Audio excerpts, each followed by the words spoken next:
Ok, estamos grabando. Entonces, bueno, buenos días a todos nuevamente. Entonces, vamos a continuar con nuestro estudio de libro hacia una vida plena sentido. Ya estamos bastante avanzados. Ya hubiéramos terminado, creo yo, pero como me tocó reclamar las clases cada 15 días, entonces ahí vamos avanzando. Pero también estaba pensando hace un momento que estamos estudiando varios libros al tiempo. Estamos estudiando Anatomía del Alma también, y bueno, este libro también, y otros que tengo con otros alumnos también. Entonces siempre se va avanzando ahí la discusión. Y en este libro, como su nombre lo dice, hace una vida plena de sentido, tenemos muchos consejos que nos ayudan precisamente a darle sentido a nuestra vida. Y darle sentido a nuestra vida es empezar a tener por lo menos una respuesta para las situaciones que la vida nos exige a veces, que así mismo nos pone en la vida. Y adquirir sabiduría para enfrentarlas de manera adecuada, para tomar decisiones adecuadas. De esto se trata, ¿no? Pero también sabemos que, como ya lo he dicho en alguna otra ocasión, ningún libro tiene todas las respuestas, excepto la Torá, pero aún así las respuestas hay que personificarlas, vamos a decirlo así. Hay que buscar, cada quien tiene situaciones diferentes y a veces no está como tal un consejo expresado en la situación de cada persona.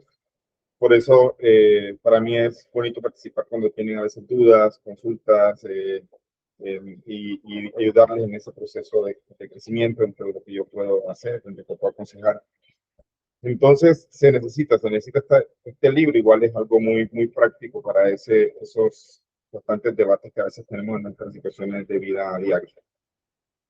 Hablábamos en el último capítulo, que ya de hecho lo terminamos hoy, eh, sobre el liderazgo, venimos hablando sobre el liderazgo, y es algo que algunas personas tienen de manera innata, o sea, más manifiesto. O sea, que podemos decir que esta persona es un líder innato.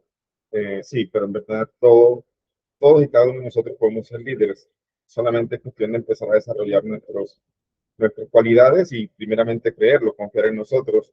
Y no solamente podemos, sino debemos ser líderes, porque ya hemos hablado de que incluso siempre tenemos personas que de alguna manera nos siguen o debemos ayudarles a que tomen buenas decisiones, como el caso de nuestros hijos, etcétera.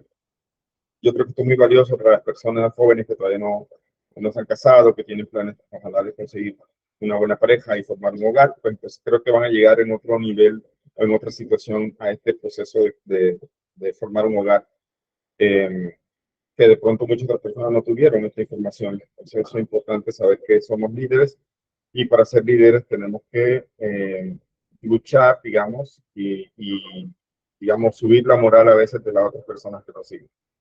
Ahora, precisamente en ese aspecto, que ya lo hemos mencionado, pero aquí este último título de la página 220 nos viene a poner una corta reflexión sobre el tema de cómo podemos ser líderes.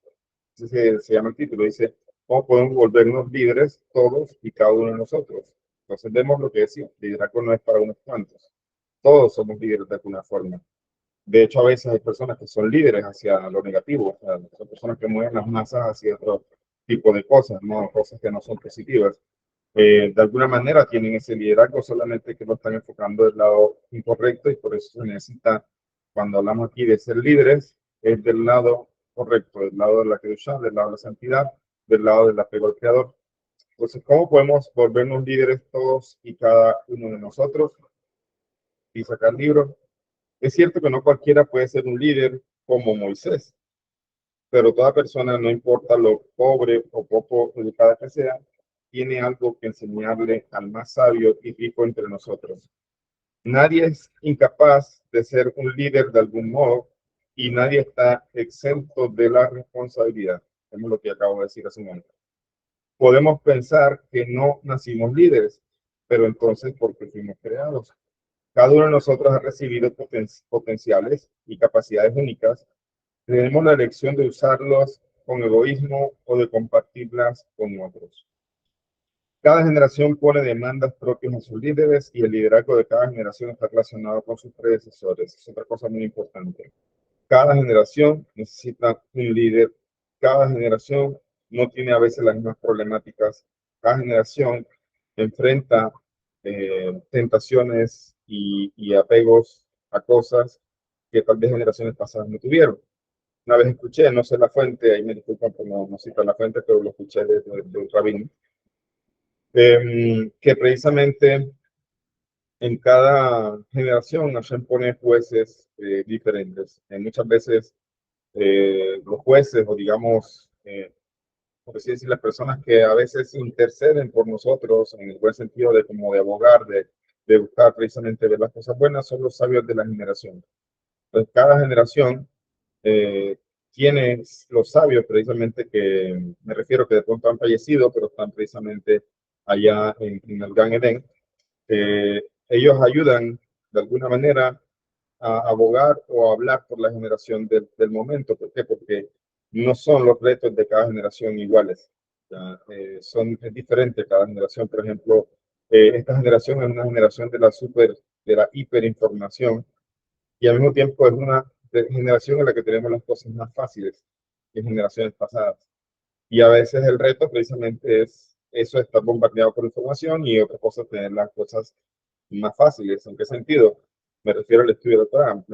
Si leemos historia, lo difícil que fue para nuestros ancestros hacerse de libros o de comunicarse con gente que vivía lejísimos o a veces vivían algunos solos y huyendo de persecuciones, pero hoy día no tenemos eso. Sin embargo, Ramat dice algo interesante en su biografía, en sus cartas. Él dice, siempre va a haber en cada generación enemigos de Israel que se levantan contra Israel. De una forma o de otra siempre se atacan, ya sea a veces con protestas, en casos pasados como persecuciones, literalmente muertes, etcétera, pero siempre en cada generación hay líderes, hay muertes, perdón, hay opositores, hay antisemitas, hay gente que se opone a Israel. Y eso es una realidad. De la misma forma, las tentaciones en cada generación no son las mismas. Y por eso también se necesita que el líder precisamente eh, esté relacionado con, o más bien que cada generación tiene su líder. Porque un líder tiene que comprender a las personas que está precisamente orientando, tratando de sacar adelante. Tenemos tanto, por eso dice aquí, tenemos tanto que aprender de Moisés como de los líderes del siglo XX.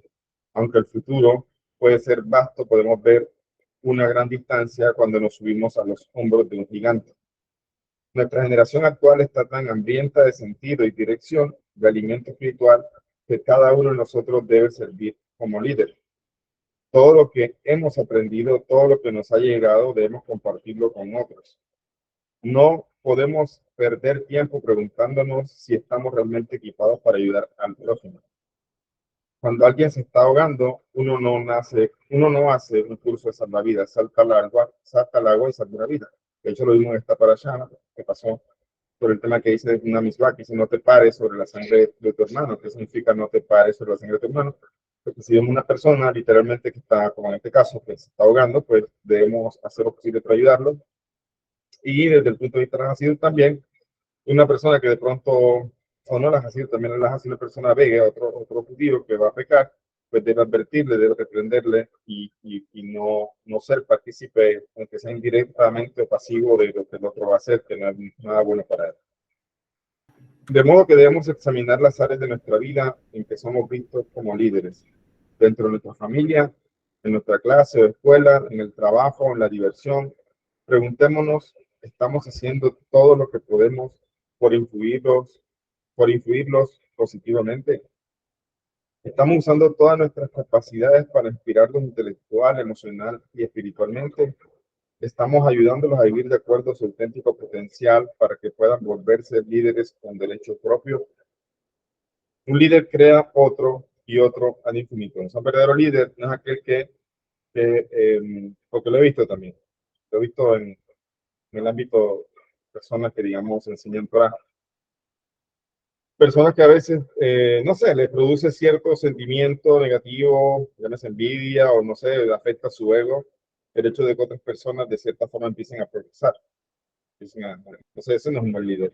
Hay líderes que quieren mantener a la gente debajo de ellos para ser líderes. En cambio, un verdadero líder es un líder que espera que cada persona logre, tenga triunfo, que avance y se va a alegrar de eso. En cambio, hay personas que no, que si empiezan a progresar, producen, les afecta eso. Eso es envidia, eso también está prohibido en el tema de los mandamientos de la Torah. Envidiar a otros está prohibido.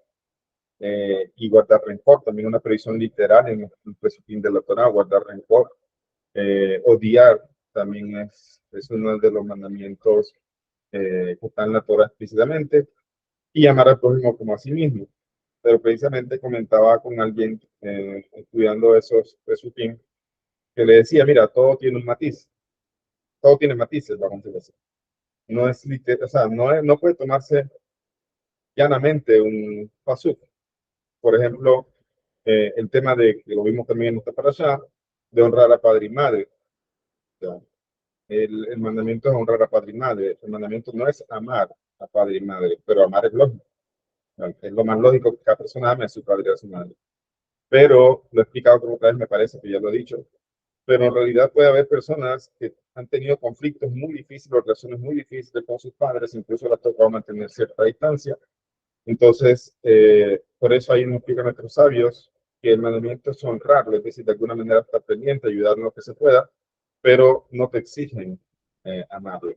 Ya, con respecto a lo que es amar al prójimo como a ti mismo, también tiene un montón de matices, de situaciones, de explicaciones, de cosas que los sabios explican.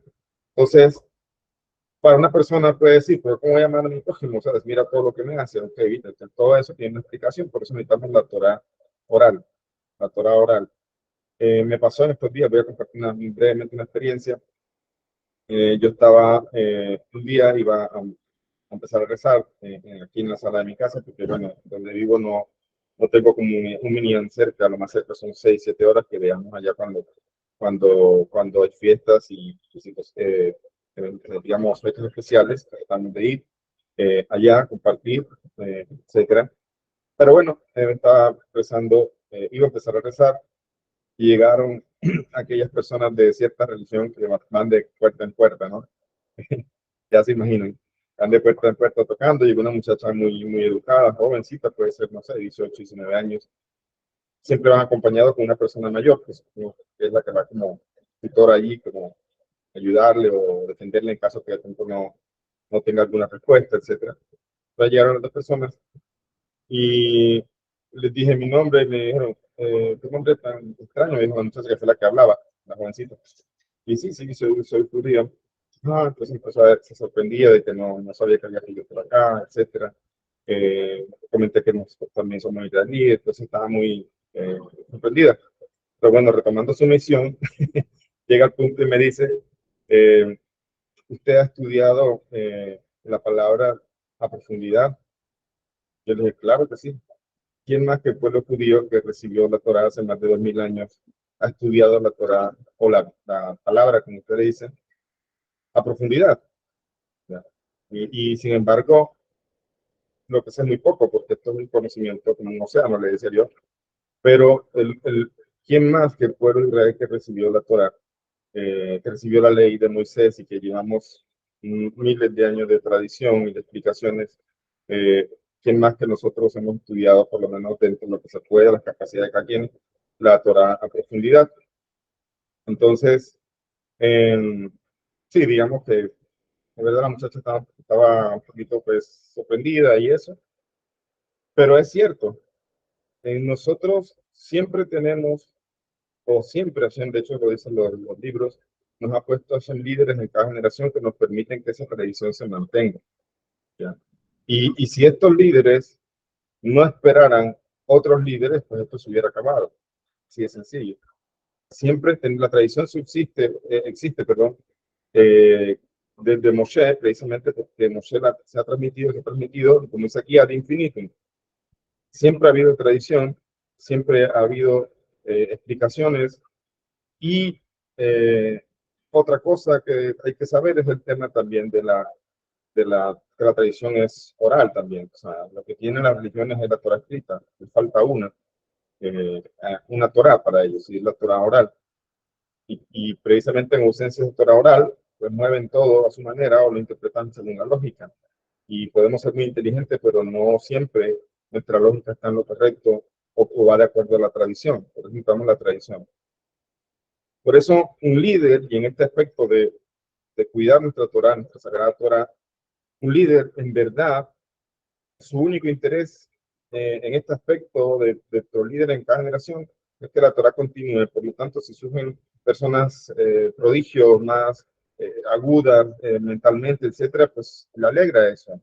Lo mismo el verdadero liderazgo que hacemos con nuestros hijos también. Nosotros no esperamos que nuestros hijos se mantengan ahí dependiendo de nosotros. Entonces, hay veces líderes que están en esa posición y esperan que la gente de alguna manera dependa de ellos, pero el verdadero líder crea otro líder y un líder de cierta forma se hace más independiente y está en la capacidad de crear otros líderes y así se continúa y se avanza en todo esto. Por eso, como dice aquí, así como la llama de una vela enciende a otra, hasta que la oscuridad antes impenetrable se vuelve una luz brillante. O sea, un líder, una cualidad muy importante, un líder es crear otros líderes, porque el líder sabe que no es eterno, no va a durar para siempre. Entonces tiene que hacer continuar esto. No es él el propósito, solamente es un medio, algo que ayuda. Alguien que ayuda a que algo se concrete, alguien que ayuda a iluminar a otro, alguien que ayuda a traer respuesta para otros. ¿Sabe qué me ha sorprendido? Que estoy estudiando un libro de la biografía de Rambam, yo lo comenté hace unos días, estoy leyendo ese libro con mi hija, y me sorprende de que el Rambam luchó tanto con la depresión, y la depresión no es nueva entonces, ya, no es nueva, de pronto ahora está más de moda porque estamos en una situación, como decimos, en una generación donde precisamente eh, estamos al mismo tiempo hiperconectados, pero por otro lado desconectados. ¿En qué sentido? Pues hiperconectados con todas las tecnologías, con estas amistades online supuestamente, pero al mismo tiempo desconectados de una vida como la veníamos teniendo, una vida social, una vida más de contacto físico, me refiero a la cercanía, no es una vida virtual, etcétera. O sea, a veces la gente vive prácticamente su trabajo y lo poco que interactúa a veces con las personas a través de los medios, incluso hemos llegado a ver personas que están sentadas en una misma mesa en un restaurante y cada quien está en su mundo con su celular. ¿Ves? Entonces, eso causa aislamiento y el aislamiento también produce un poco de depresión a veces.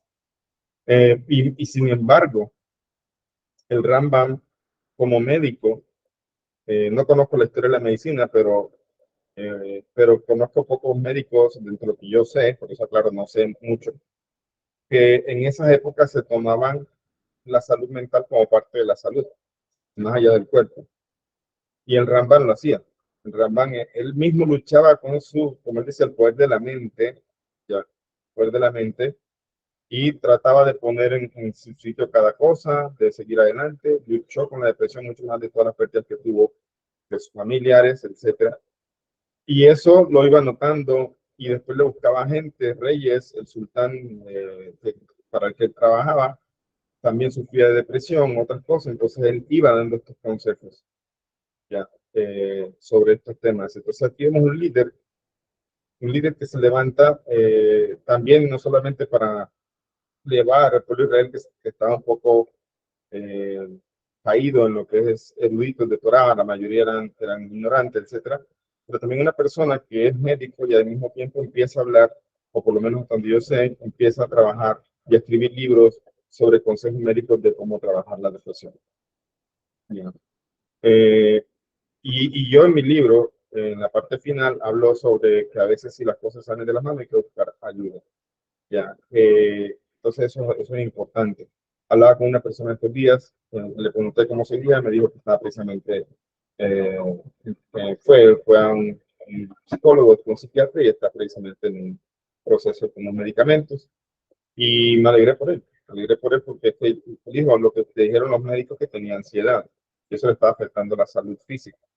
Y yo le dije que yo me di cuenta que tenías ansiedad, pero pensé que podías manejarlo, o sea, porque es un tema también de controlar la mente, pero cuando una persona no puede, sin duda hay que buscar ayuda.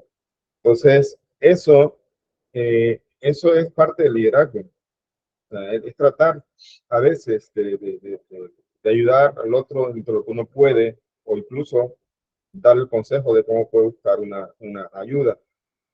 También en el tema del estudio, en el tema de una preparación de una persona para ser también un líder, etcétera, etcétera.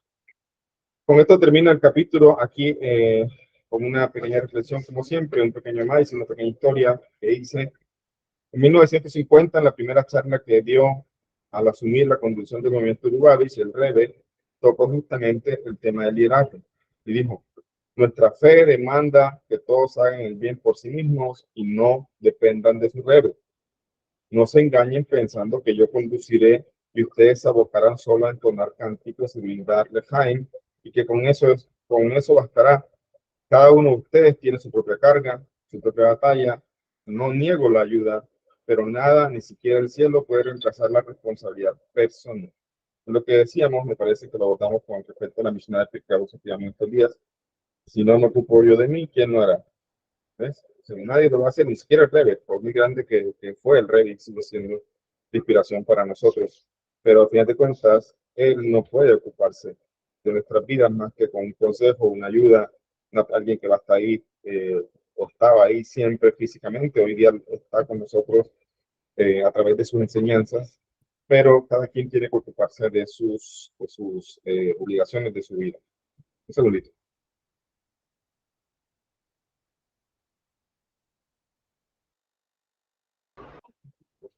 Bueno, comenzamos el capítulo 21.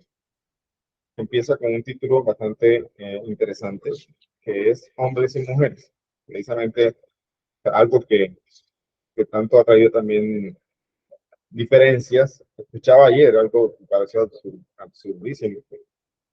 En un canal de noticias, no sé qué cambias la noticia, pero vi que estaban diciendo que las señales de esas de tránsito que te indicaban que había una escuela cerca, que se han visto ahí como un niño corriendo delante, agarrando a un niño detrás. Entonces decían que eso se consideraba machismo, que ahora la señal iba a ser cambiada por una niña adelante, agarrando al niño que va detrás. Hasta eso hemos llegado, ¿ves? O sea, todo este tema de hombres y mujeres y el tema, y lo que hacen es dividir fuerzas. Sin embargo, el capítulo digamos,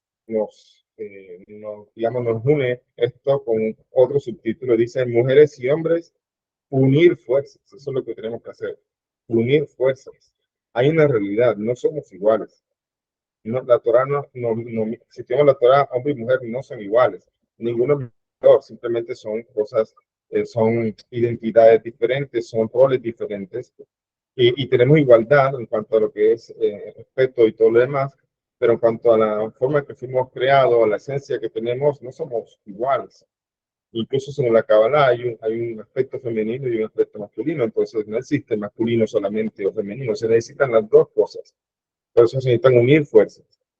El hombre, dice aquí, una cita al principio: el hombre y la mujer son como dos fuegos, cuando tienen a Dios entre ellos, se unen; cuando no lo tienen, se consumen entre sí. Esto está en el Talmud de Sotá, la página 17. El Tratado de Sotá habla mucho precisamente sobre matrimonio, en algunos aspectos, porque habla precisamente de la mujer Sotá, o sea, de la mujer que de pronto se hace sospechosa de adulterio. Entonces se habla sobre eso. Dice aquí también: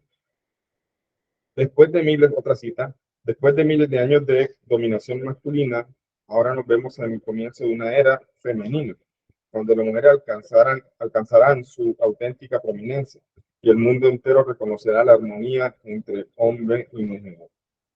No es un secreto de que sí es cierto que la sociedad de alguna manera era muy machista. O sea, digamos, como relegando a la mujer, incluso no estudiaban, solamente a la casa, etcétera, pero hoy día no. O sea, eso no está mal, porque de hecho eso no es casualidad. Las mujeres toman una relevancia en el papel en la sociedad, porque así Hashem lo dispone y porque tiene una gran relevancia en estas épocas.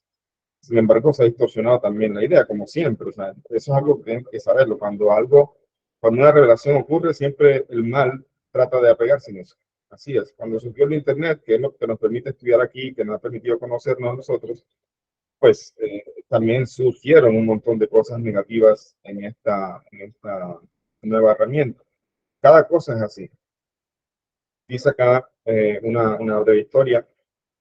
El Rebe, anticipándose al movimiento feminista moderno, desarrolló un enfoque amplio para definir la responsabilidad de las mujeres de hoy. En 1952 y 1953 fundó la organización femenina de Lubavitch, que alentó y celebró la voz de la mujer. Vean lo que está diciendo. En 1952, o sea, qué pionero el Rebe en este aspecto, de que la mujer tome el rol que tiene y que tenga voz también en las cosas, y no solamente eso, sino que crearon una organización femenina. Sus tareas incluían la creación de escuelas, talleres, publicaciones y programas sociales varias veces al año. El Rebe hablaba exclusivamente para las mujeres de la comunidad, alentándolas a tomar un papel activo en la educación y la perpetuación de los valores más altos. Esas tareas eran algo más que derechos inalienables de las mujeres. Creía que era el deber de las mujeres hacer esto. Y en 1975, el Rebe llamó una campaña en la que las mujeres y jóvenes judías encenderían velas de Shabbat todos los viernes a la tarde. Enseñó que la oscuridad espiritual prevaleciente debía ser combatida con toda la luz posible. Y piensa en cuánta luz agrega al mundo cada viernes, dijo. Cuando las mujeres y niñas en todo el mundo encienden esos millones de... Mira, el título que viene. Son iguales hombres y mujeres. Estamos hablando. Uno de los problemas más agudos y a la vez inasibles de nuestro tiempo es cómo se relacionan hombres y mujeres entre sí. Después de muchos años de predominio masculino, como ya dijimos, las mujeres están decididas a ser tratadas con justicia e igualdad en el trabajo, en las escuelas, en el gobierno y dentro de la familia, en realidad en toda la vida. El combate terminará alguna vez. Hombres y mujeres están designados a perpetuar el conflicto. ¿Cuáles son las raíces de este conflicto? Y más importante, ¿cuáles son los papeles peculiares del hombre y la mujer? Estas preguntas son compulsivas, pues el modo en que nos definimos nosotros mismos como hombres y mujeres determina en buena medida quiénes somos y cómo vivimos nuestras vidas. El modo en que nos identificamos con nuestro género está en el centro mismo de la esencia de la persona.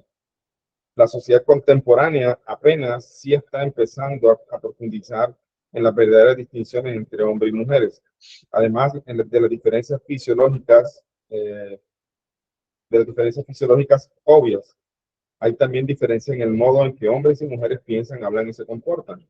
Miren lo que está diciendo. Hay diferencias. Además de las diferencias fisiológicas, o sea, corporales obvias, hay diferencias en que las mujeres piensan, los hombres y mujeres piensan, hablan y se comportan. Algo de esto se debe a condicionamientos sociales, pero algo puede remontarse a las características inherentes de cada género. Miren lo importante y lo neutral de lo que Rebe está diciendo. El Rebe reconoce primeramente de lo que estamos viendo aquí, el tema del dominio masculino, pero un dominio que se ha entendido como prohibir a las mujeres de ciertas cosas que precisamente hoy las mujeres están buscando hacer. De hecho también ha cambiado el tema sobre el tema del estudio de Torah. O sea, por ejemplo, antes, si bien es cierto que todos tenemos la obligación, hay mucha gente que dice, no, las mujeres no tienen obligación de estudiar Torah, sí la tienen las mujeres judías, solamente que algunas cosas de lo que hacen diariamente se considera a veces como su estudio, pero a veces las mujeres no estudiaban Gemara. La Gemara, el Talmud menciona pocas mujeres, y realmente entre ellas menciona creo que son dos o tres mujeres que menciona todo el Talmud, menciona a Bruria, que era la esposa de Rabbi Meir Balanés, una gran mujer que incluso regañaba y reprendía a alumnos de Yeshivot, o sea, reprendía a hombres ella en el estudio, tenía esa autoridad de ella. Entonces, sin embargo, también hay que reconocer que parte digamos, de esta diferencia en el modo de hablar, pensar o actuar, tiene que ver con condicionamientos sociales, es decir, con cosas que la cultura misma impone a veces, cosas externas, vamos a decirlo así, que hacen que de alguna manera la mujer se diferencie. Pero el Rebbe está diciendo, pues hay que atribuir parte de esa diferencia estos condicionamientos culturales o sociales. Pero también hay que entender que la diferencia se remonta a temas inherentes al género. Vamos a hablar a temas también de nuestra esencia, de cómo fueron creados hombres y mujeres. Hoy reina una exigencia de que hombres y mujeres sean internamente honestos sobre sus relaciones con su género. La frontera se ha difuminado cada vez más. Se afirma que hombres y mujeres son iguales. Lo son. Está en marcha una crisis masiva de identidad. ¡Wow!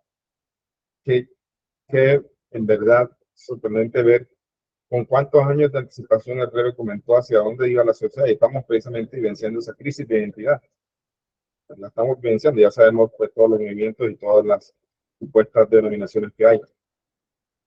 Cada género, en un ansioso intento de igualdad, ha sacrificado su propia calidad de único. En la escuela, en el trabajo y en la comunidad, hombres y mujeres se han integrado casi por completo. Como resultado, abundan las preguntas sobre sus similitudes y diferencias, tratando de conformarse a la sociedad y especialmente al mercado de trabajo. Hombres y mujeres suelen comportarse en modo que suprimen sus naturalezas. Para protegerse, pueden ser excesivamente agresivos, para complacer a todos, pueden ser indebidamente pasivos. Nuestra percepción de los papeles genéricos ha sido conformada y distorsionada por muchos años de programación, manipulación y abuso social. Muchos hombres han usado su fuerza para dominar a las mujeres y abusar de sus puestos de autoridad. Y las mujeres ansiosas por dejar su propia marca en la sociedad se han sentido crecientemente frustradas en un exceso de reacción. Algunas mujeres se han vuelto igualmente agresivas para afirmarse. ¿Cómo desanudar esta maraña y revelar al verdadero hombre y a la verdadera mujer que yacen debajo de estas distorsiones que ya dijimos que son externas? Primero debemos comprender cómo y por qué Dios creó al hombre. Partamos de comprender cómo se nos creó, nuestra esencia. La pregunta que mucha gente se hace es esta: Dios creó al hombre y a la mujer como iguales. Esto es equivalente a preguntar si un ingeniero construyó dos partes de una máquina como iguales. Las partes pueden ser completamente diferentes una de otra, pero sin una de ellas, la máquina dejaría de funcionar o funcionaría mal. Como afirman los sabios, Dios no creó nada en vano. Así que debemos reconocer que el hombre y la mujer fueron creados deliberadamente, o sea, con toda la intención, como dos seres iguales, pero cada uno con un papel distinto que jugar, con miras a un objetivo único. Para poder comprender la naturaleza esencial del hombre y la mujer, debemos hacer a un lado la limitada subjetividad humana y mirar a través de los ojos de Dios. Todos los seres humanos, hombres y mujeres, fueron creados con el mismo fin: fundir cuerpo y alma para hacerlos, a ellos y a su mundo, un sitio mejor y más santo. En su servicio a Dios no hay absolutamente ninguna distinción entre hombre y mujer. La diferencia está solo en el modo en que se manifiesta su servicio. Hombres y mujeres han recibido diferentes herramientas con las cuales llegar a su objetivo común. En realidad, sus diferencias fisiológicas, emocionales y psicológicas son resultado de sus mandatos espirituales divergentes, tales como los mandó Dios. Si cada uno de nosotros estuviera destinado a cumplir exactamente el mismo papel en la vida, no habría necesidad de tantas formas de expresión. Dios creó a la raza humana como una entidad y después lo dividió en dos: un único individuo con dos caras. Así está dicho en Bereshit, en Midrash. Así como cada persona está compuesta de dos elementos, el cuerpo y el alma, que debemos aprender a integrar plenamente, hombre y mujer son los dos elementos de la humanidad. Por eso es que el Talmud dice también: un hombre que no tiene pareja está incompleto. ¿Ya? Porque precisamente esa unidad es lo que hace que la persona esté completa, o sea, que sea un ser humano completo. Como hablamos del ejemplo de la máquina, ¿ya? De la máquina que pueden haber piezas diferentes, pero al final de cuentas esas piezas se engranan, se unen y hacen que la máquina funcione. No como dicen por ahí, que hacen que el hombre primero y la mujer después, porque primero necesitaba hacer un borrador y después hacer ya el prototipo de las cosas bien hechas, ¿no? Dicen por allí. Pero no, en verdad, obviamente es un chiste, pero en verdad el tema es que sí hay una diferencia en el proceso creativo y tiene que ver también con la esencia de cada uno. Y eso tiene que ver también en la manera en que mujeres y hombres pensamos y afrontamos las mismas situaciones. Ya, generalmente los hombres, eh, digamos, no necesariamente es algo bueno, pero puede ser que la mayoría de los hombres generalmente enfrentamos dificultades y no hablamos, manejamos todo eso o creemos que lo podemos manejar solos. En cambio, la mujer es más propensa a conversar, a pedir un consejo, a acercarse a una amiga. La mujer es más abierta incluso a buscar un consejo a veces de un rabino, etcétera. Pero hay una cosa muy interesante. Dentro de lo que es, dentro de lo que yo he visto, las estadísticas y otras cosas, en lo que respecta a la gente que está buscando estudiar Torah, comprender, estudiar e incluso najismo, toda esta parte, muchos son hombres. Ya, hay bastante, sube un poquitico la estadística con el tema de los hombres, pero el proceso, lo que es perceptivamente o cómo evolucionan, a veces la mujer es más perceptiva a ciertas cosas y también puede ir, es más sensible, vamos a decirlo así, para tomar la información y a veces irla manejando, pero a veces por su sensibilidad, a veces puede ser más disperso también. Estudia por aquí, por allá, entonces al final no se define por un proceso adecuado. Entonces, al final de cuentas, tenemos diferencias. Somos iguales en muchos aspectos, pero hay que reconocer que nuestra manera en que nos crearon y nuestra esencia somos diferentes. Dice acá, Dios creó al ser humano como una entidad y después lo dividió en dos, un único individuo con dos caras, así como cada persona está compuesta de dos elementos, el cuerpo y el alma, que debemos aprender a integrar plenamente. Hombre y mujer son los dos elementos de la unidad, de la humanidad. Donde más profundamente se experimenta la unidad entre hombre y mujer es en el marco del matrimonio, a través del cual tanto un hombre como una mujer, cada uno a su modo, puede realizar su pleno potencial de crecimiento, aprendiendo a trascender su propia individualidad. Escucha lo que yo también mencionaba en las clases. Trascender la propia individualidad es unirse con otra persona. Entonces ya no estoy solamente pensando en mí, ya no estoy actuando porque uno con uno mismo sí a veces pasa por alto cosas que no están bien, pero ya no va a ser lo mismo cuando uno se une con alguien. Hombre y mujer se atraen entre sí porque anhelan conectarse con su otra mitad. El socio con el que estuvieron unidos originalmente antes de ser divididos en dos. Paradójicamente, mediante la fusión de uno con otro, una persona tiene la capacidad de alcanzar su esencia más personal, su real individualidad. Hay una acotación que voy a hacer aquí muy breve. Cuando se habla de otra mitad, generalmente pensamos en la alma gemela o cosas así, que de cierta forma, basándonos en que precisamente el hombre fue creado una sola entidad y después separado, pues de ahí se habla de que hay un complemento, o sea, se necesita como que hay algo que es parte del otro. Sin embargo, esto se ha romantizado y la gente tiende a cometer muchos errores en la búsqueda de pareja sobre el tema de que sienten que son una gemela por esto y lo otro, etcétera, y dejan que las emociones prevalezcan cuando el intelecto tiene que prevalecer. Cuando aquí habla de la otra mitad, es que sin duda un ser humano, el hombre, es incompleto hasta que no se una con una mujer. No se dice lo mismo de una mujer en el Talmud, de que una mujer incompleta hasta que se una con un hombre, pero al final de cuentas hay una atracción más allá de la conciencia, que tiene que ver con ese deseo de volver a unir una esencia masculina con femenina. Pero ese deseo de unión no puede estar basado solamente en la emoción. Emociones me refiero al gusto, lo que produce la otra persona en el otro. A veces las emociones nos ciegan a ver ciertas cosas más allá de eso.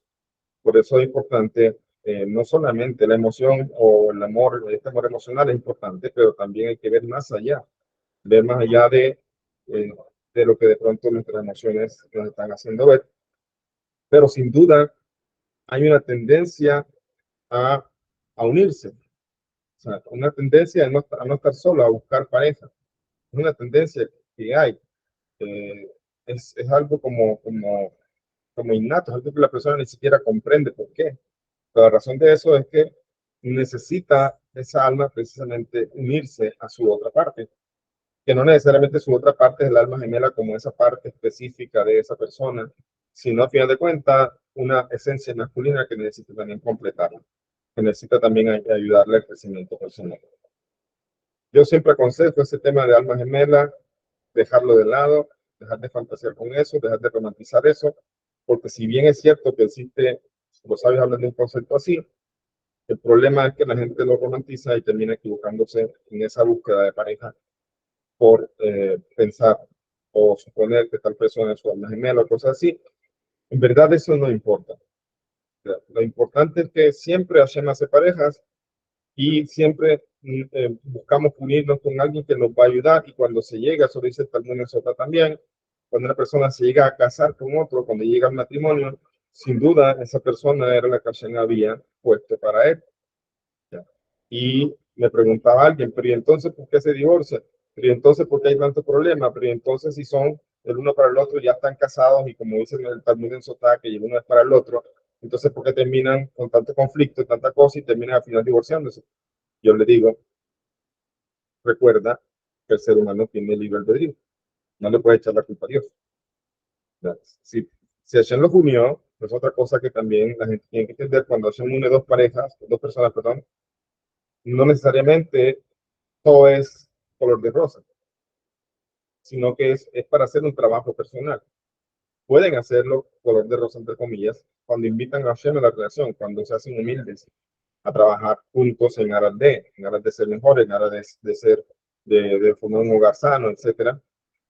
Pero no hay que olvidar que es un trabajo de dos personas, ¿ya?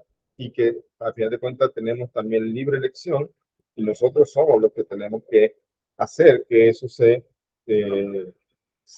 cumpla de la mejor forma para los dos. Pero no hay duda, el Talmud dice que cuando una persona se casa, esa pareja la unió a Hashem. No hay duda. O sea, es algo dirigido desde el cielo. Sí lo dice el Talmud en Sotá. Ahora, ¿cuáles son los papeles del hombre y la mujer? Para apreciar la armonía entre hombres y mujeres, debemos apreciar su igualdad en el servicio a Dios.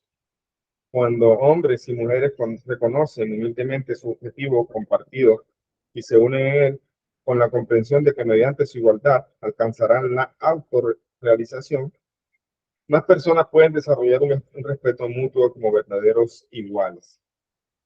Cuando sirven solo a sus propias necesidades, hay un espacio para la discordia entre ellos. Eso es importante. Cuando buscamos solamente nuestras propias necesidades. Es decir, hay algo que digo aquí. Hay un libro que tengo también acá en la biblioteca atrás, se llama Desde el cielo. Hay una introducción de Rabino Pinna, donde explica precisamente que si una pareja abandona a su cónyuge o, digamos, se interesa poco por él, lo que está haciendo o lo que está mostrando es el poco interés que tiene sobre sí mismo. Porque es así. O sea, la persona, digamos, que no se preocupa por su pareja, no se preocupa por sí mismo. O sea, porque a fin de cuentas son uno solo. Como si se abandonara a sí mismo. Entonces, si bien es cierto, también el libro menciona que mantenemos cierta individualidad al momento de casarnos, porque si somos seres distintos, pero al mismo tiempo nos fusionamos en algo llamado matrimonio, entonces siempre puede haber discordias, cosas así, pero precisamente desarrollar el respeto mutuo los hace precisamente como verdaderos iguales. Cuando sirven solo a sus propias necesidades, entonces genera discordia. De hecho, otro consejo también es que muchas veces, de hecho lo vimos cuando hablamos del matrimonio, la persona tiene que doblegarse un poco en aras de, no del otro, no del otro, sino en aras de el matrimonio, de lo que le conviene el matrimonio, de lo que le conviene el hogar, de lo que conviene a los hijos. Se puede la persona dar su brazo a torcer, no en aras del otro, no para complacer al otro, sino en aras de la unidad.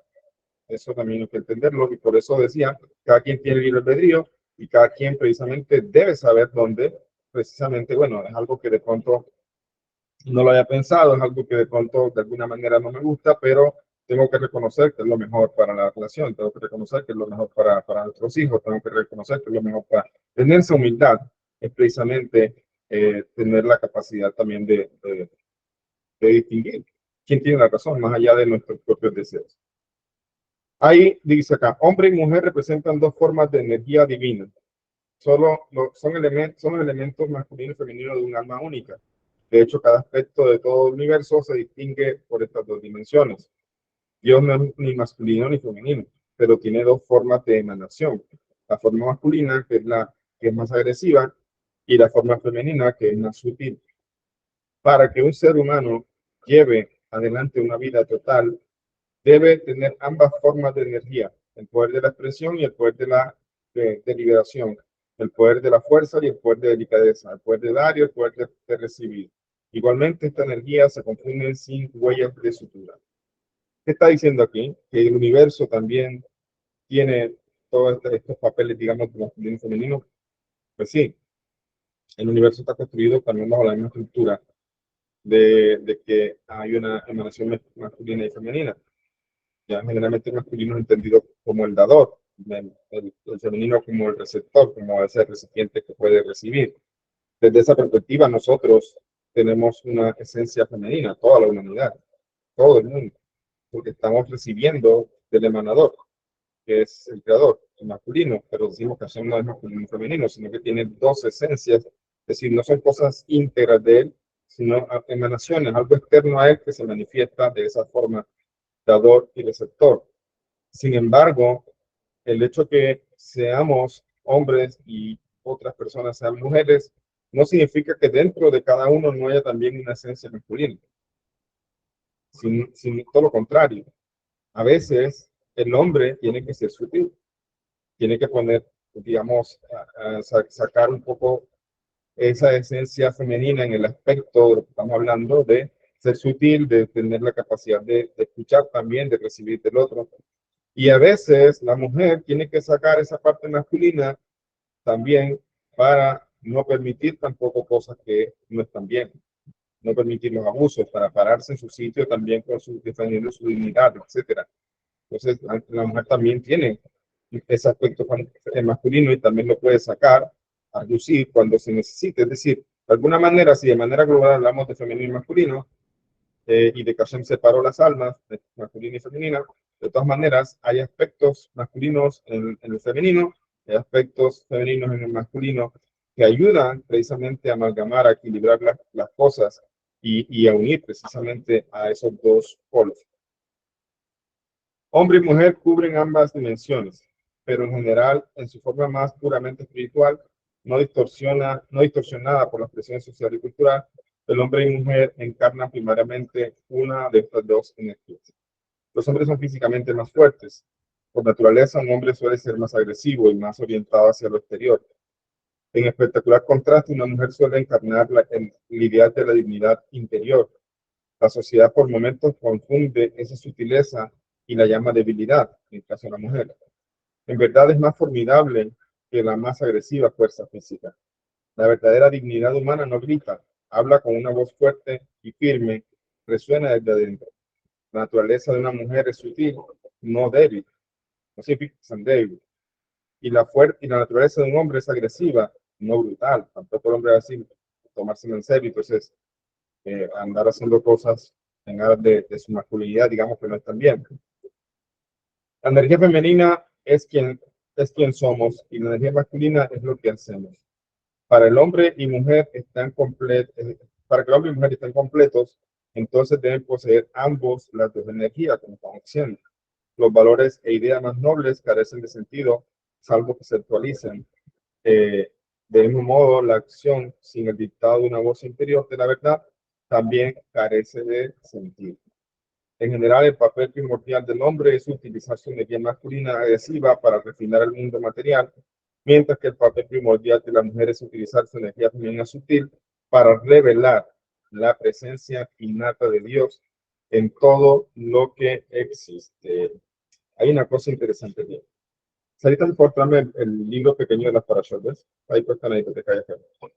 El libro pequeño de las parashot. Hay una cosa que tiene que ver con la parashá pasada, que es la antepasada, ya miramos, sobre esto que acaba de decir aquí el libro.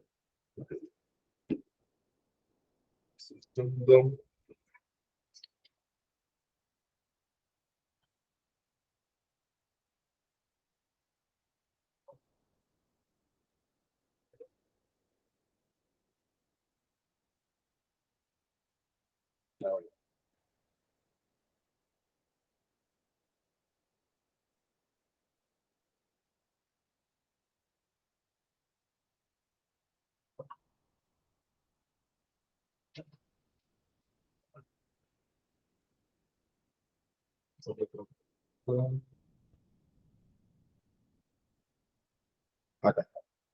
Está para allá a Jarei. Dice, eh,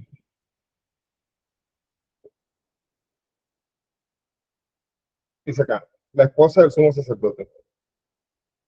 Dice el versículo en Baikra 15, dice 16, 6. Aarón ofrendará su propio novillo para ofrenda de pecado y expiará por sí mismo y por su casa. Es aquí, para los rituales de Yom Kippur, para que los rituales de Yom Kippur tuvieran validez, el sumo sacerdote, que debía estar casado, tenía la obligación de volver directamente del tabernáculo a su casa, junto a su esposa, una vez concluidos los rituales del día. Este día es el más santo Israel, el día de Yom Kippur. El motivo de esto es que el logro de altos niveles de conciencia divina en el Santo Santuario, el Códice Kedoshim, tienen por propósito transmitir esta inspiración a la vida de todos los días. Dado que las mujeres personifican nuestro impulso de hacer del mundo un hogar para Dios, el regreso del sumo sacerdote a su casa con su esposa para compartir con ella esa inspiración divina y permitir así que ella también desarrolle y expanda su propia conciencia divina, era la culminación del intenso trabajo espiritual de la jornada. Los rituales de Yom Kippur nos enseñan cómo renovar nuestra relación con Dios. Fomentar la armonía marital es parte integral del desarrollo de nuestra relación con él. Asimismo, debemos buscar armonizar nuestro lado masculino, es decir, nuestra aspiración hacia la espiritualidad con nuestro lado femenino, y esto es nuestra aspiración de aportar espiritualidad a nuestra vida cotidiana. Por eso, la relevancia de la mujer en el papel del hogar y la educación. No, cuando hablamos del hogar, generalmente tenemos, gracias a la historia y a todo lo que decíamos, esa imposición del lado masculino, del hombre, digamos, sobre la mujer históricamente, que la veía simplemente como una ama de casa y todo lo demás, y sin derecho, y incluso no estudiaban. De hecho, todavía mucho eso se vive en el Islam, no sé si saben eso. Las mujeres árabes, muchas no saben leer, porque no les dejan estudiar, ya no les dejan estudiar y no pueden aprender, entonces incluso le pueden disciplinar, así dicen ellos, etcétera, ¿sabes? Son un montón de cosas, o sea, se sigue viendo aún todavía en ciertos sectores ese aspecto. En el judaísmo nunca ha sido así, nunca la mujer ha sido puesta como algo de esa forma, siempre hemos resaltado de esa manera la importancia de la mujer. Y precisamente lo vemos incluso en el versículo que acabamos de leer en Levítico. Si bien el Cohen Gadol llegaba y se metía al Kodesh HaKodashim, entraba al Kodesh HaKodashim en el servicio del día más santo de todo el año, su servicio no terminaba allí, tenía que salir a ir a su casa, llevar parte de ese trabajo, de esa inspiración a la mujer. Y dice, la esencia de la mujer es generar un hogar. ¿Y cuál es el objetivo del mundo, de Hashem, que nos puso en el mundo, de hacer este mundo una morada, un hogar para él? O sea que hay una fuerza muy fuerte, para la redundancia, en la mujer, en la parte masculina, para formar de este mundo, para hacer de este mundo un hogar para Hashem. La mujer tiene, por eso no es que la mujer sea la responsable del hogar, no. Los dos son responsables del hogar. Tienen roles diferentes. Y roles diferentes tampoco es pensar, no, escuché una vez de una pareja, es que yo cumplo con todo, a mi esposa no le falta nada, ni a mis hijos, pero en verdad no está cumpliendo con todo, porque más allá, esto es más allá de lo material, de llevar dinero a la casa. Tiene que haber también una sensibilidad con el otro, una empatía con el otro, tiene que haber cariño también de parte del otro. Entonces, no es solamente, porque soy hombre, mi función es llevar el sustento a la casa, y mi mujer tiene su función es de cocinar y educar a mis hijos. No, a mí no me enseñaron así. A mí me tocaba también, desde joven, mi mamá me ponía a barrer, a hacer aseo en la casa, a lavar la vajilla, etcétera. Y hoy le agradezco tanto eso siempre, porque precisamente parte de la colaboración, y generalmente con mi esposa es maestra, los viernes está en su trabajo y generalmente yo estoy en la cocina. Yo soy que y me gusta preparar los alimentos, me gusta hacer las cosas, o sea, verdad me gusta. Entonces, eso es parte también del apoyo, no es que porque yo traigo la comida y mi esposa la que tiene que reservar, no, no, en el hogar también tenemos que apoyar, tenemos también nuestra obligación en eso. Ya, no, no es solamente obligación de la mujer, es un trabajo en equipo. ¿Pero a dónde voy con todo esto? Que si bien es cierto que los dos tenemos responsabilidades en el hogar, también hay diferencias en los roles, también hay cosas en las que ponerse de acuerdo, también hay cosas en las que trabajar en equipo. Hay una realidad y es que la fuerza que Hashem le concedió a la mujer para construir las bases de un hogar es más grande a veces que la del hombre. ¿Ya? Y por eso una mujer, por eso lo dice el proverbio, la mujer sabia construye su casa, la necia destruye. ¿Por qué no dice la pareja sabia? O sea, siempre en un matrimonio las cosas son de dos. Yo siempre he escuchado cuando hay personas que están divorciando, no podemos echar la culpa uno al otro, los dos son culpables, tienen responsabilidad. Aquí no es echarle la culpa al otro, hay que asumir responsabilidades. Algo personalmente que yo hago cuando me pasa alguna situación, no necesariamente de pareja, es buscar mi responsabilidad antes que la del otro. ¿Dónde me equivoqué yo? ¿Qué fue lo que pasó? ¿Por qué permití esto? ¿Por qué llegó a tal cosa? Y siempre trato de buscar mi responsabilidad. Eso me ha ayudado más también desde que empecé a ver también conteo de números de otra forma hace 2 años, lo que generó también toda la idea de escribir el libro, etcétera. Pero cada quien tiene responsabilidad en temas de pareja y cada quien tiene responsabilidad, me refiero tanto lo bueno como lo malo, las cosas que suceden en temas de pareja.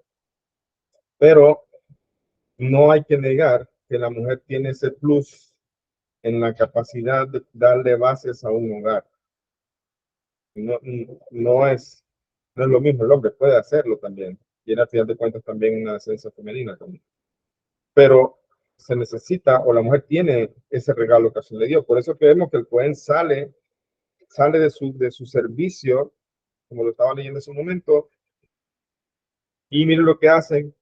Dice que va a su casa para compartir con su esposa este nivel de inspiración al que él llegó en este día y en ese servicio. Y cuando termina su jornada no termina en el santuario y ya se va a descansar a la casa, no, él no ha terminado hasta que lleve y comparta de esa inspiración, de esa elevación, de ese servicio que hizo con su esposa. ¿Por qué? Simplemente porque es su esposa, no, porque la mujer, como es aquí, precisamente muestra, digamos, la aspiración o tiene la capacidad de aportar espiritualidad a lo cotidiano, a lo que es el mundo, a lo que es el hogar, ya, a lo que hacer de este mundo una morada para Hashem también es un potencial muy grande. Ahora que leí eso, leemos nuevamente este último párrafo que leí. Dice acá,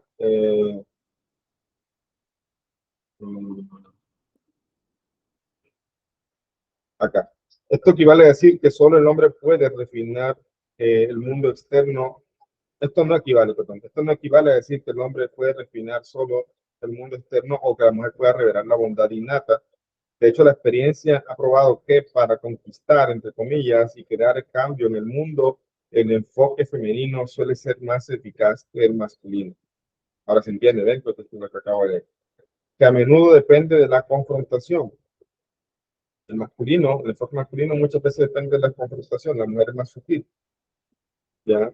De modo que el hombre debe acceder a la sensibilidad y sutileza, así como la mujer debe acceder a su energía cuando es necesario. O sea, el hombre debe acceder también, permearse, impregnarse de la sutileza de la mujer en el sentido de manejar las cosas, y la mujer también debe acceder o permearse de esa masculinidad, de esa fuerza, digamos, vamos a decirlo como esa fuerza de rigor, esa fuerza un poco a veces agresiva, cuando sea necesario. Entonces, es el tema de equilibrar las fuerzas, es el tema de equilibrar las cosas, ¿verdad? La respuesta no es que hombres y mujeres intenten ser iguales, ni por supuesto que los hombres traten de ser como otros hombres y las mujeres como otras mujeres. Todos los hombres y mujeres deben ser ellos mismos, comprendiendo que Dios le ha dado a cada uno las capacidades únicas con las cuales perseguir nuestros fines y que nuestra responsabilidad primordial es sacar plena ventaja de estas capacidades. Dios le pide al hombre que se comprenda a sí mismo en el contexto de su masculinidad, que incorpore su yo femenino y le pide a la mujer que se comprenda a sí misma en su contexto de su feminidad, que incorpora su yo masculino. Y sobre todo, en última instancia, somos responsables como seres humanos libres ante Dios y la sociedad. Para unir fuerzas de un modo orgánico y constructivo, hombres y mujeres deben primero a apreciar su verdadera personalidad y sus verdaderas diferencias. Esto incluye una cierta modestia y respeto mutuo en sus maneras de vestir, conducta y comunicación, así como conocer que una unión física entre hombre y mujer es posible solo dentro de la divina unión del matrimonio. No es coincidencia que un buen matrimonio también exija las dimensiones femeninas y masculinas, de modo que una pareja coopere para construir una fuerte unión mientras tiene la fe introspectiva para enfrentar las vicisitudes inevitables de la vida. Terminamos con una reflexión en este título, en una historia, dice aquí. Un matrimonio fue a plantearle un desacuerdo al rabino. El marido decía que la mujer es superior al hombre por su capacidad de cargar con tantas responsabilidades del hogar y el trabajo, por soportar el dolor del parto, por ocuparse. El marido decía que la mujer es superior al hombre, okay, por su capacidad de cargar con tantas responsabilidades en el hogar y trabajo, por soportar el dolor del parto, por ocuparse con paciencia de sus hijos y sobre todo por tolerar a su marido. Su esposa decía que el hombre es más grande que la mujer, pues además de tener que trabajar duro para alimentar a su familia y servirle de protección, debe tolerar las frecuentes quejas y pedidos de su mujer, aún después de un largo día de trabajo. Los dos tienen razón, respondió el rabino. La esposa de un marido tan virtuoso es definitivamente virtuosa ella misma. Y el marido de una esposa tan bendita, claramente está bendito él también. Yo creo que la reflexión aquí es que al final de cuentas vemos la dureza de cada rol. No es fácil. A veces los hombres, yo ahora que, como estaba comentando, me toca a veces hacer cosas cuando estoy aquí, cuando no estoy de viaje, obviamente, me toca estar acá en la casa. Trabajo desde casa y, y me acuerdo mucho de mi mamá. Y pienso de que ella precisamente dejó de trabajar para hacerse cargo de sus hijos y qué reto tan grande, ¿verdad? No es fácil hacer esto porque prácticamente se queda una dependencia pues del marido económica y puede ser también un poco frustrante. Sin embargo, eh, puede ser, o sea, admiro el hecho de estar trabajando todos los días desde casa y todos los días haciendo comida y todos los días, entonces yo piensa uno que es un trabajo fácil, porque el hombre está afuera pues, haciendo negocios, un trabajo más duro, lo que sea, construcción, lo que sea, pero en verdad el trabajo de la mujer en el hogar es bastante grande, bastante admirable. Entonces lo que está diciendo aquí, los dos decían, bueno, no, yo pienso que el hombre es más fuerte por esto y esto, la mujer decía, el hombre decía, yo pienso que la mujer es más fuerte. En verdad los dos son fuertes, trabajan desde ámbitos diferentes, pero sin duda hay una grandeza en ese aspecto del hogar. Hoy día, solamente para terminar aquí, vivimos una generación precisamente que ha visto esta libertad, esta liberación femenina, que del buen aspecto del asunto tiene muchas cosas buenas, pero también se ha distorsionado, como ya hemos hablado, a otras cosas, tratar de ser como el hombre. Eso yo lo considero realmente, quieren ser como el hombre, porque Rebe dijo aquí que la mujer debe incorporar también su parte masculina, que la tiene, o sea, hacer reducir esa parte masculina que tiene. Y el hombre también, hacer reducir esa parte femenina, eh, manifestar esa parte femenina en sus actos, etcétera. Pero muchas veces lo que la sociedad propone cuando dice que las mujeres son iguales a los hombres es desde lo que son todas las malas cualidades de los hombres. ¿Ya? No es sacar ese potencial masculino que también tienen ahí, esa fuerza y esa gallardía que hay que tener a veces, o ese carácter que hay que tener a veces para poner las cosas en su sitio y para poner líneas de no pasar, etcétera. Todo eso es positivo.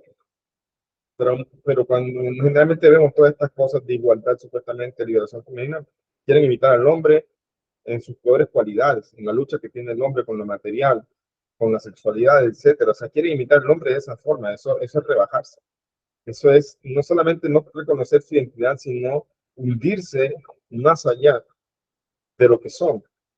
El hombre por naturaleza tiene una tendencia, por eso decía que desde la misma creación vemos diferencias. El hombre, como dice la Torá, el hombre fue tomado del polvo de la tierra, se lo moldeó y le insufló un alma, pero tomó de la tierra. La mujer no tomó de la tierra, tomó de algo ya más elevado, que es el costado del hombre. O sea, la materia prima del hombre fue la tierra, la materia prima de la mujer fue el hombre, o sea, ya una persona, un ser humano. Entonces, no hay duda que quién es más elevado en ese proceso creativo, la mujer. ¿Y quién es más atado a la tierra? El hombre, a lo material, a lo físico, a los placeres, etcétera, etcétera, etcétera. Entonces, lo que se ha dañado es la idea de igualar o de hacer manifestarse esa masculinidad dentro, queriendo imitar cosas que no son. Pero sin duda, cada quien tiene un aspecto de lo contrario. El hombre es un aspecto femenino, la mujer es un aspecto masculino, y es precisamente para poder atemperar un poco toda esa fuerza que hay de cada lado y lado. Ya, se tiene, para no irse a los extremos, el hombre tiene también que llegar a ese equilibrio. Es básicamente lo que está diciendo, pero precisamente en esos roles, digamos, y en esa parte de la esencia, tenemos algunas cosas diferentes, dejando de lado también lo que la misma sociedad ha impuesto, ha programado también en las mujeres, porque muchas veces las mujeres actúan no por su esencia, sino por lo que la sociedad impuso. ¿Ya? Muchas veces son sumisas a algo porque la sociedad o sus padres o lo que sea le enseñaron a ser así, y no siempre tiene que ser así. La mujer también tiene que tener ese aspecto masculino de poner las cosas en su sitio y de trabajar en su dignidad. Y eso implica no permitir cosas que no se deben permitir. Ok, bueno, ahí dejamos por el día de hoy. No sé si tienen, damos 5 minutitos para preguntas, si tienen alguna pregunta o algún comentario que quieran hacer para sumarle a la clase.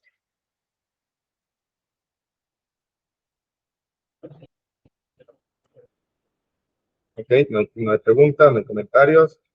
Entonces vamos a dejar allí. Les deseo un bonito día. Voy a tener gracias que se me olvida. Y bueno, que tengan un excelente día, todo lo mejor.